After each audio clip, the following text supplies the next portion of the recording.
Kailin, this is Elias. I'm here with my co-host in the X Rounds podcast, Mike. Thanks for making time. Hi, thanks for having me. Absolutely. So close to a fight. We know this isn't easy for you. So hopefully we provide a little distraction and not just more stress. But thanks again for making time. What's your day like been today so far? Have you already started any of your training, or are you still relaxing? Right now I'm just hanging out. I'll probably go in a few hours and get some drilling in, and then some sparring, and then that's basically it for today. Nice. Is this about your last week of that you'll be doing any real hard work or things like sparring? Yeah, this is my last hard week of any type of work. So, it's been a fairly tough week.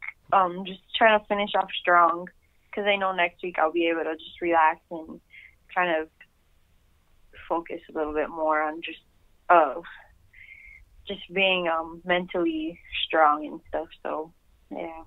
So yesterday offline, I was actually talking with your coach Jason Perillo out there in Orange County, California. Now, you're Hawaiian. Do you live in California now? Did you move, or do you just come there for camps?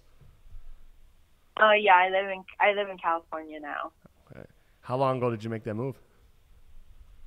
I've been here for about maybe 4 years now, almost 5. What made you decide to do that? When I first moved out, I moved here to train at Brain. Mark Munoz had a gym. Yeah. So that's where I first started, and then maybe like 2 years after being here, the gym closed down, and that's kind of how I started training at Ruka. And then I actually haven't been working with Pearl for a very long, but that's kind of how we started working together. I just was training in their gym, like using the facility, and then we kind of got to talking, and I was around him every day, so it was like it made sense to kind of like have him as a boxing coach, and it's just helpful having him. No, I guess because it's kind of hard to find. Yeah, it's kind of hard to find like any really any MMA gyms out here. So yeah. To us in Chicago, Southern California and Hawaii probably both seem equally like paradise. What are the main differences, like from where you grew up and where you live now? And was it a big adjustment for you, just personally, or in terms of living style, or not really? Yeah, when I first moved here, because I've lived in Hawaii my whole life, and it was a little bit hard just because like I had no like real family out here or that many friends, so it was like difficult at first. But I did move out here with my fiance now, but he was my boyfriend at the time. So it was we kind of like started that chapter together to like live out here and stuff. It's different. It is kind of different out here, the lifestyle. But I mean, I live in like a beach town. It's called San Clemente, so it's a real relaxing town and like pretty chill. So I got used to it, and I really like it out here. That's awesome. I've got just one more question for you. I know Mike wants to jump in as well, but you're one of my favorite fighters in the division to watch, I didn't really start watching until you made your UFC debut. Then I went back and saw tape, but it's kind of amazing. I mean, you made your amateur debut at least for MMA a relatively young age, and then once you went pro, you kind of jumped, Kailin, right into the deep end. Now, obviously, there's challenges with the type of opposition you always face, kind of fight in and fight out with the high quality, opponents you're always taking on. A lot of whom have like more fights, perhaps than you do. That's clear that it's tough.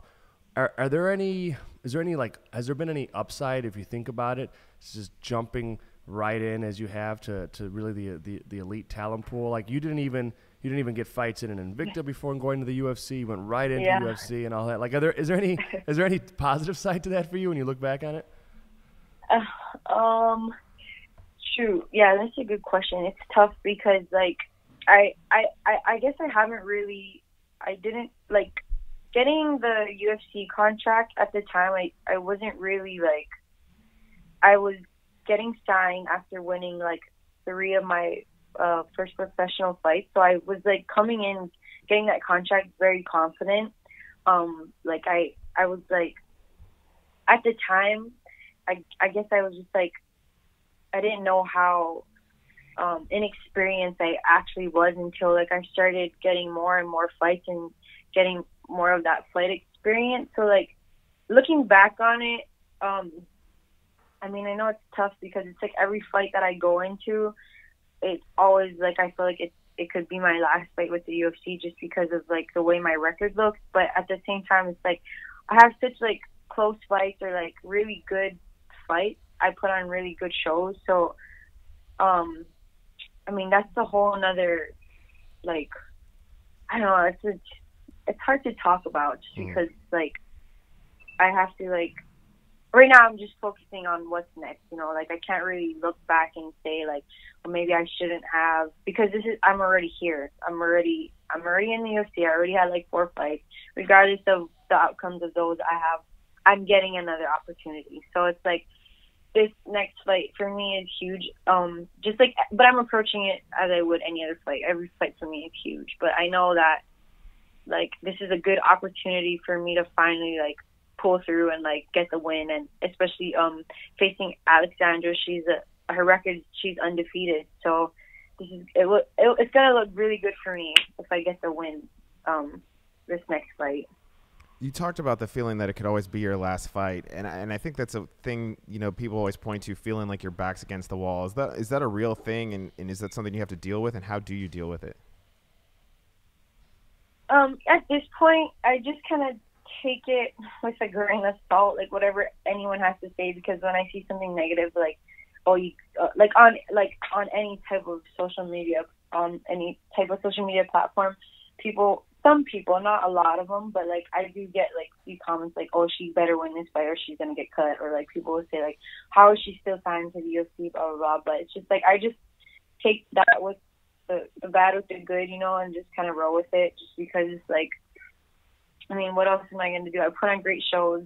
If I did lose, it was like they're really close fights, and I know I'm capable of like putting together a fight. So it's just like, I don't know, I just kind of like don't take it too seriously. I just kind of go with it, and like whatever like to me, I am a fighter, but whatever happens, I'm pretty go with the flow.